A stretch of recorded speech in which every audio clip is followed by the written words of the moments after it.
Hey, welcome back once again, everybody, to actually a new mini class series. So we got done with worry and then joy, and now we're going to talk about doing, about action. And so this is going to kind of range all over. Of course, my other two have as well, so I don't know why that would be any different. This one's going to kind of range all over, though, and I want to begin today in James chapter 2. This will be a great establishing passage for us to think about as we go forward in this mini class series about what does it look like to put our faith, our love into action, to actually do what we claim to believe in.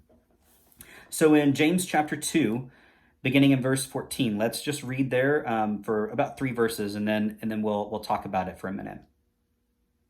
What good is it, dear brothers and sisters, if you say you have faith, but don't show it by your actions? Can that kind of faith save anyone? Suppose you see a brother or sister who has no food or clothing, and you say, "Goodbye and have a good day, stay warm and eat well." But then you don't give that person any food or clothing. What good does that do? This is a really important passage. I think all too often, unfortunately, given the mindset that our Western individualism places upon us, is this idea that the individual ought to take care of themselves and that they ought not need any help ever from other people, which of course is completely ridiculous because each and every one of us are where we are today because of other people. And the person on the street, the person in the shelter, the person who has nothing needs help as much as I have ever needed, or that you have ever needed, or other people we know who got where they are have ever needed. What James is touching on here is so important. What is your faith? If you say to that person, I hope you stay warm, I hope you have clothing and drink, or food and drink, but I'm not going to do anything about it. That kind of quote unquote faith, James says, is not real faith at all. Faith isn't simply an assertion. It's not simply a claim that I have about I believe in Jesus, or I follow Jesus, or yes, I believe in God.